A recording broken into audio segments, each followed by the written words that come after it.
جو بھی ہے میرا مسلک جو بھی ہے، لیکن میں آقا علیہ الصلوۃ والسلام، میرا وجود آقا علیہ الصلوۃ والسلام کے مرہون منت ہے۔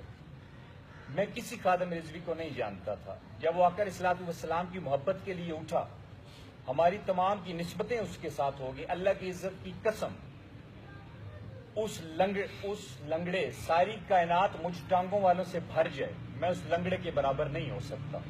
میں جب سوشل میڈیا پہ دیکھتا ہوں، کتنی اللہ کی عزت کی قسم میں کتنی بار رویا کہ لوگ کہتے ہیں لنگڑا ہے، معذور ہے، یہ شیطان لنگڑا ہے۔ اللہ کی عزت کی قسم میں وہ زبان سے وہ الفاظ لانا بھی گوارا نہیں کرتا، صرف میں بیٹھ کے کہتا ہوں کہ میں سید ہوں۔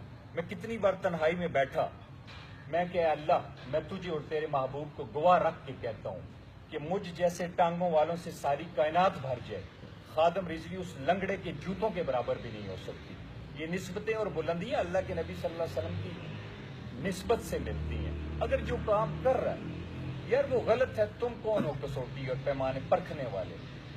تمہیں اس کا حساب نہیں دینا۔ اگر وہ درست ہے تو تم پھنس جاؤ گے۔ لولاک لما خلقت الافلاک، اللہ فرماتے ہیں کہ میں اپنے حبیب کو پیدا نہ کرتا تو کائنات میں ایک ذرے کو بھی پیدا نہ کرتا۔ افسوس، اللہ کے نبی آئے، سیاسی پارٹیاں اس کے بعد آئیں۔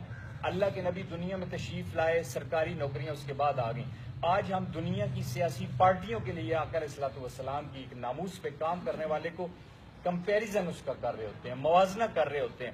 صرف اس لیے میں خادم حسین کو گالیاں دیتا ہوں، میں اس لیے فضل الرحمان کو گالیاں دیتا ہوں، میں اس لیے ثاقب رضا مصطفی کو گالیاں دیتا ہوں، میں اس لیے طارق جمیل کو گالیاں دیتا ہوں کہ میرا تعلق پی ٹی آئی سے ہے، میں اس لیے ان کو گالیاں دیتا ہوں کہ میرا تعلق نون لیگ سے ہے۔ کاش ہم سوچ لیتے کہ یہ پارٹیاں آقا علیہ الصلوۃ والسلام کے جوتوں کا صدقہ ہے، کبھی اس سے بڑھ کے، اس ویژن کو، اس سوچ سے اوپر بڑھ کے صرف یہ دیکھتے کہ ہم نے اللہ کے نبی صلی اللہ علیہ وسلم کا کلمہ پڑھا اور آقا علیہ الصلوۃ والسلام کے غلام ہیں۔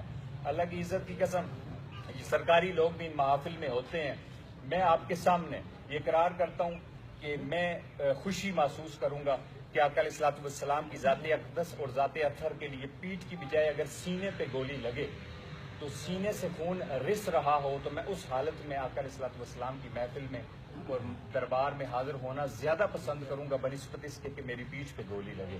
تو یاد رکھیں کہ جو لوگ کام کر رہے ہیں، ظن المؤمنون خیر، اللہ کے نبی صلی اللہ علیہ وسلم نے تحفہ دے دیا کہ مومن پہ اچھا گمان کر، تو پھر مجھے اور آپ کو اختیار نہیں ہے کہ ہم پیمانے بنا کے کسی کو بکواسات کرتے رہیں، اپنی زبان سے علماء کے بارے میں بے ادبی کے الفاظ استعمال کرتے رہیں۔ بھائی حساب اللہ کے ذمے، کوئی غلط ہے یا درست ہے، اس کا ذمہ وہ اللہ نے آپ سے نہیں پوچھنا کہ خادم غلط تھا یا